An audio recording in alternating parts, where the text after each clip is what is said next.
Our next talk will be by Dr. Teichmann. He will give us a talk about Toric IOLs in cataract surgery, including pre-op, intra-op, and post-op care. Thank you very much. And again, thank you very much for hosting me here. This has been a great meeting. So my financial disclosures. So the purpose of this talk is to make Toric IOLs easy. So I know this talk is something that I know a lot of us are already implanting Toric IOLs and have been doing so for some time, but there's definitely a group of people that are either hesitant to perform Toric IOLs, and I want to sort of get everyone in the room comfortable so that leaving here, there isn't anyone that isn't comfortable doing a Toric IOL. So I think the first thing to do is know which cases are appropriate for Toric IOLs. So you really want to avoid artifacts or things that may look like astigmatism that are not. You want to avoid implanting IOLs in eyes that may change or they may not be right for a Toric IOL. You want to identify your steep and flat meridians. You want to calculate your magnitude of astigmatism or difference between the meridians. You want to take into account the posterior cornea. You want to use the effective lens position to refine your toricity, and you want to calculate your surgically induced astigmatism, and lastly, you want to use an advanced IOL calculation. So first, we're going to avoid artifacts. So the artifacts we commonly see are dry eye, EBMD, Saltzman's nodules, Pterygia, and recent contact lens wear. So focusing on dry eye or MGD, blepharitis, and rosacea, the first thing is you have to look for it to explain any topographic abnormality. Dry spots are often areas of flattening, and we have to look for them. So the first thing I do when I'm planning on a Toric IOL is I make sure I use optical biometry, and most of the optical biometers have very good keratometry associated with them, but I always get a topography. And I find I use tomography when I'm evaluating for LASIK or keratoconus, but I use topography when I'm looking for IOLs. So I always look at the rings image first. This is like we teach our residents when you're getting a scan, like a visual field for glaucoma. It's the first thing you do. Make sure it's the right patient, make sure it's the right date. Really check those metrics. It's the same thing here. So the first thing I do is I look at the rings image to make sure I have nice rings and there's no huge artifact.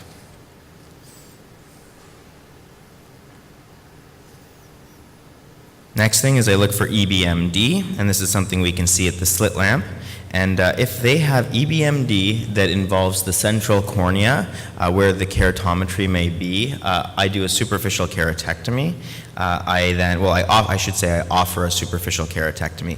If the patient says, I don't like the idea of having to do one surgery before another, especially if they obviously have this in both eyes, I can appreciate that, but I will give them the option, especially if they're looking for an advanced technology IOL. I do a superficial keratectomy. I usually do it in the minor room, and I give them a couple months to stabilize the cornea before I take any measurements after that. Next thing is Saltzman's nodules. Again, these are very easy to identify at the slit lamp. You'll see these as areas of flattening, usually on your topography. Here we do have a tomography, but the thing is here you'll see an anterior elevation in the area. You might almost see, sometimes you might even see a posterior depression, probably if there's a Saltzman's nodule in the area of the lid, because it's probably actually elevated, then it's pushing the posterior area back a little. But more importantly, it's a localized area of flattening. So again, treatment is the same, superficial keratectomy, wait a couple months to make sure your topography is stabilized. And again, I offer this to all the patients, but again, most patients may decide what they want for themselves. Pterygia, and again, another slit lamp identified problem. We've all seen them, we all know what to do. They call us localized flattening with the rule astigmatism often because these are temporal and nasal, so then you get steep vertically. And again, I never remove these at the same setting as a cataract. I always remove them first, give them a number of months, and there's a good study that shows the larger the pterygium, the longer it probably takes for your keratometry to stabilize. So on a pterygium like this, I would actually wait between 3 and 6 months before I would re-image them. And a good rule you can do is if you're not sure if it's changed or not, you take your topography, you wait another month, and if it looks the same, then it's probably finished changing. If it hasn't, then you should wait again. The problem is, of course, you don't want to be doing topography on these patients every month for 6 months and delaying everything, and they're unhappy with that, and of course it slows down your clinic. But if they do want sort of the best they can have, then it's worth it. So to summarize our artifacts, dryness, EBMD, Saltzman, scarring, and Pterygia, as well as contact lens wear, may affect your results, so you need to look for them. And in contact lens wear, you may have many patterns, and so again, think of it to explain irregular funny astigmatism. I think in our practice, we usually keep people out of soft contact lenses for 1 to 2 weeks. There's probably decent evidence that you can probably keep them out for 3 to 4 days, and of course your patients will be happier with that. But if you want to be on the safe side, 1 to 2 weeks. If you have a demanding patient, 1 or 2 weeks, because you want to make sure you have good measurements before surgery. And for RGPs, most people probably keep them out 4 to 6 weeks, but a good rule is between 1 week and 1 month per decade of wear. And that can be difficult when you have a cataract patient. If they're coming in at 65 and they've been wearing RGPs for 4 decades, which is not uncommon, if you tell them they can't wear RGPs for 4 months, they get very upset with you. So it can be a very tricky conversation to have, but it's something that, again, if you're looking for the best results, you might want to do. So there's certain eyes you really don't want to do a toric IOL in. And I'd say Fuchs dystrophy sometimes and keratoconus sometimes. So neither of these are hard and fast rules, but the way I look at it is this. If you have very mild Fuchs dystrophy, so you've found 2+ guttae at the slit lamp, then the truth is that's probably a patient that can have a toric IOL. The problem is, if you have a cornea that does have significant astigmatism and has significant guttae, like 4+ guttae, you first of all don't know that they're not going to decompensate after surgery. And if they decompensate, they're going to need an endothelial keratoplasty. And we've gotten very good at doing EK. We've gone from DSEC to DMEC. And the thing is, both DSEC and DMEC will cause a shift in the refraction. DSEC probably about 1.4 diopter hyperopic shift, DMEC probably about 0.5 diopter hyperopic shift, as per our probably newest results. And so if you don't know beforehand where to even aim the sphere, it's going to be difficult to know where to aim the cylinder. The other thing is your cylinder may actually, your cornea will dehydrate not perfectly equally, so you may actually reduce or increase your cylinder. So it can be a very tricky thing to do. So I have a general rule. If they have Fuchs and there's no way they need a DMEC, then I will go ahead with a toric IOL if there's significant astigmatism.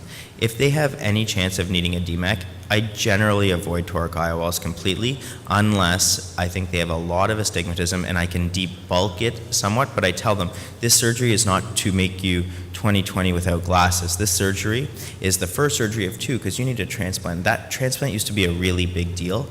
It's less of a big deal, but you're not going to walk out of here perfect vision without glasses. The goal is to get you in smaller glasses than you would have had if we didn't use this lens. And again, I wouldn't do this for a diopter of SIL. I'm saying a patient that has 4 diopters of SIL, you know that it's not going to become 0, you know that it's not going to become 6, so you can say maybe implant a lens that corrects partial, and at least they're in less glasses, especially if it's asymmetric SIL, because then they're really going to be unhappy in glasses if you leave all of it after.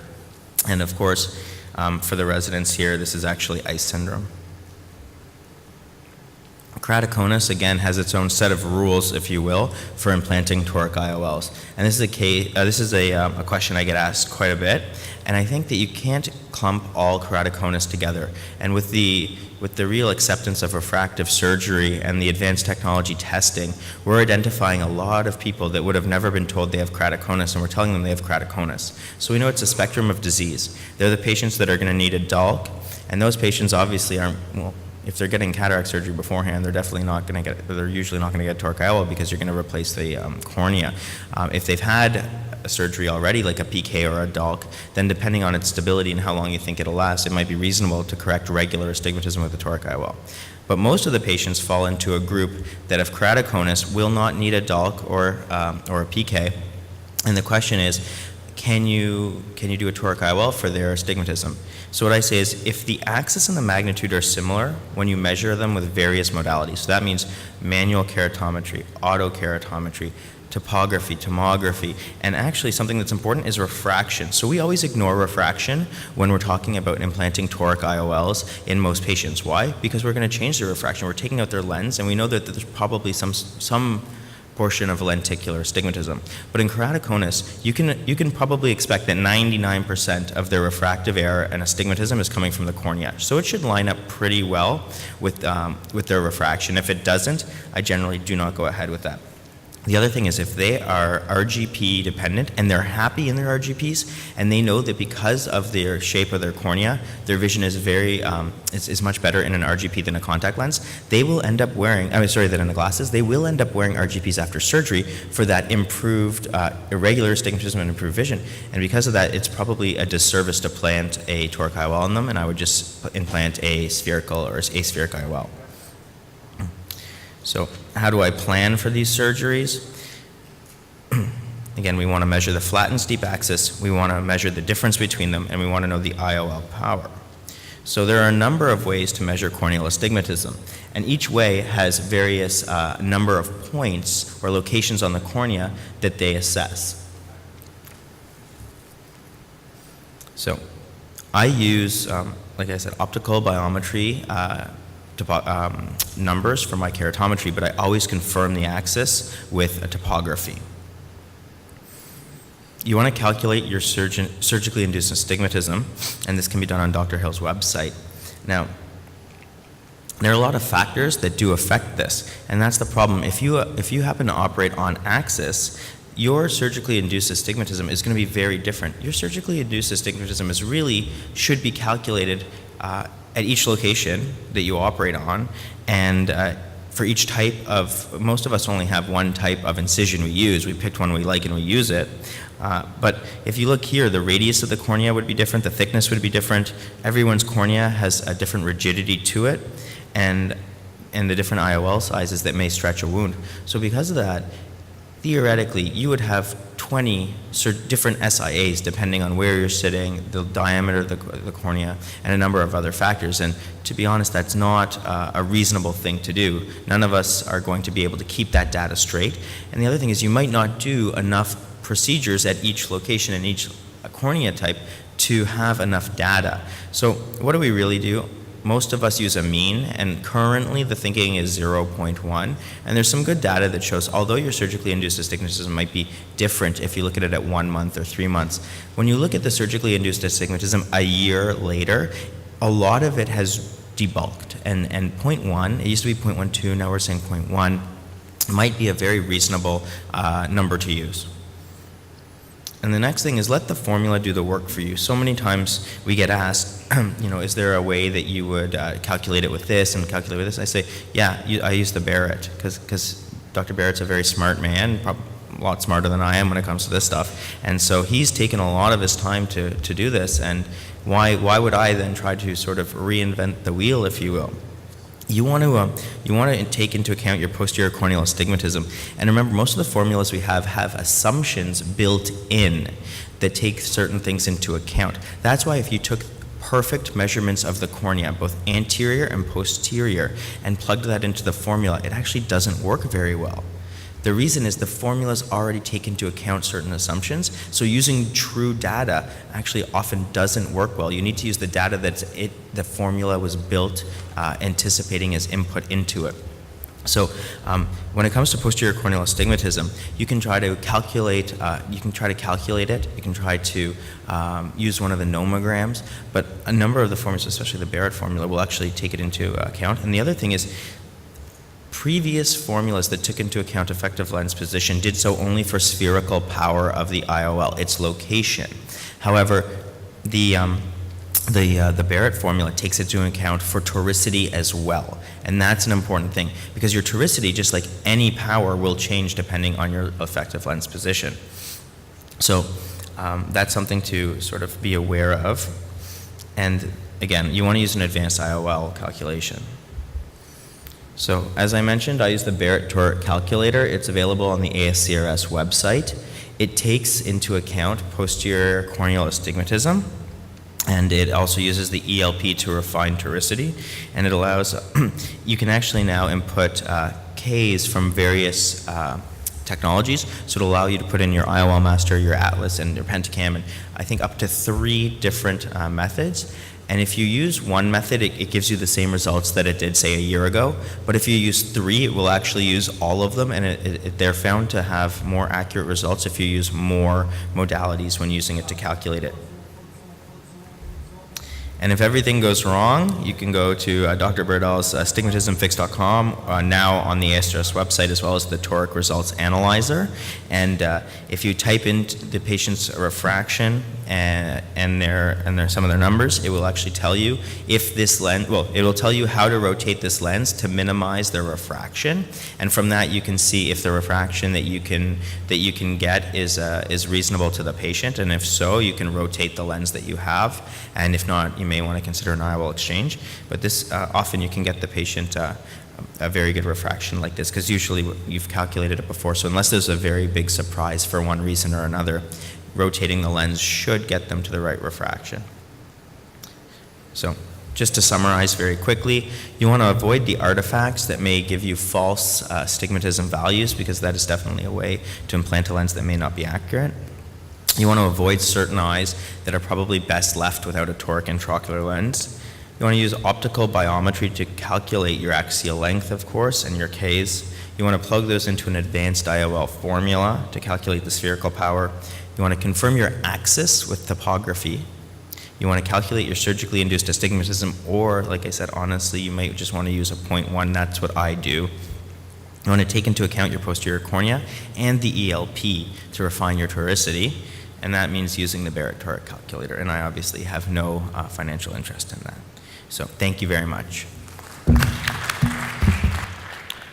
Thank you, Dr. Teichmann. Very nice presentation. Our next talk will be given by Dr. Ahmed Samir. He will talk about trifocal IOLs, comparison between 2 different types.